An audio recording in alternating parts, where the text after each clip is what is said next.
राजस्थान में पूरा देश जाम कर देंगे, भारत जाम कर देंगे। जो किसी पे बात नहीं हुई तो ऐसे अधिकारियों को, निर्लज अधिकारियों को, इनको लाज नहीं है हमारी बहन बेटियों की छाती पे वाटर कैनन चलाते हुए। राजस्थान जाम करने को तैयार हो गया।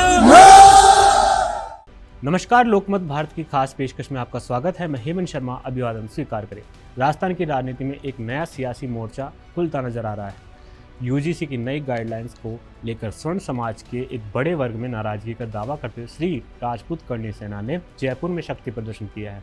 3 अगस्त को आयोजित महारैली में हजारों लोगों की मौजूदगी के बाद संगठन ने केंद्र सरकार पर दबाव बढ़ाने की रणनीति का ऐलान भी किया है। करणी सेना का कहना है कि जब तक यूजीसी के नए नियम वापस नहीं लिए जाते तब तक आंदोलन जारी रहेगा और जरूरत पड़ने पर दिल्ली तक बड़ा आंदोलन भी किया जाएगा।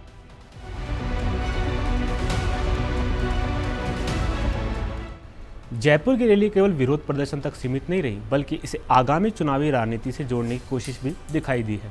श्री राजपूत करणी सेना के राष्ट्रीय अध्यक्ष महिपाल सिंह मकराना के नेतृत्व में मौजूद लोगों ने पंचायत और निकाय चुनावों को लेकर भाजपा के खिलाफ मतदान करने की शपथ लेने का दावा भी किया है। संगठन ने यह संदेश देने की कोशिश की कि यदि उनकी मांगों को ध्यान नहीं दिया गया तो इसका असर आने वाले चुनावी मैदान में देखने को मिल सकता है।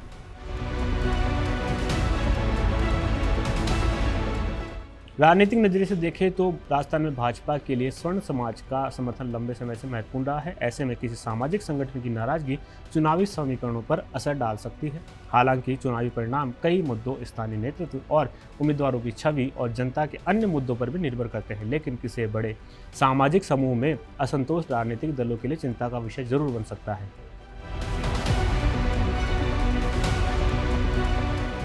करणी सेना की रणनीति केवल राजस्थान तक सीमित रखने की बजाय देशव्यापी आंदोलन खड़ा करने की दिखाई दे रही है।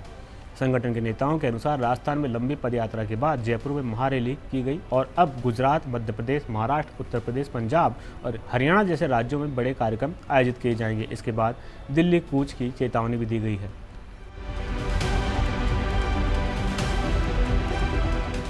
इस आंदोलन के पीछे संगठन की कोशिश साफ दिखाई देती है कि यूजीसी के मुद्दे को सामाजिक असंतोष, राजनीतिक दबाव के बड़े अभियान में बदला जाए।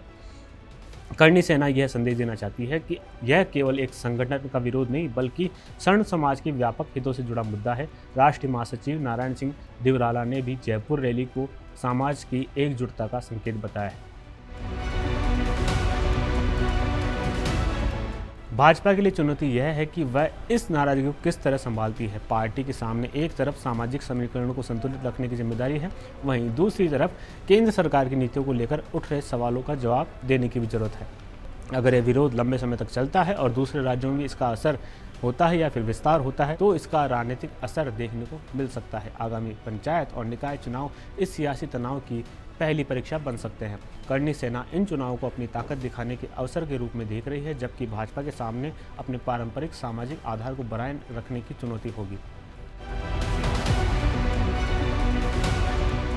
हालांकि भारतीय राजनीति में सामाजिक आंदोलनों का चुनावी प्रभाव हमेशा सीधा नहीं होता है। कई बार आंदोलन बड़े स्तर पर चर्चा पैदा करते हैं, लेकिन वोट में उसका असर कितना बदलता है यह स्थानीय परिस्थितियों, मतदाताओं के अंतिम निर्णय पर निर्भर करता है। फिलहाल यूजीसी विवाद ने राजस्थान की राजनीति में एक नया मुद्दा खड़ा कर दिया है और आने वाले दिनों में यह देखना होगा कि सरकार, भाजपा संगठन और करणी सेना के बीच यह टकराव किस दिशा में आगे बढ़ता है।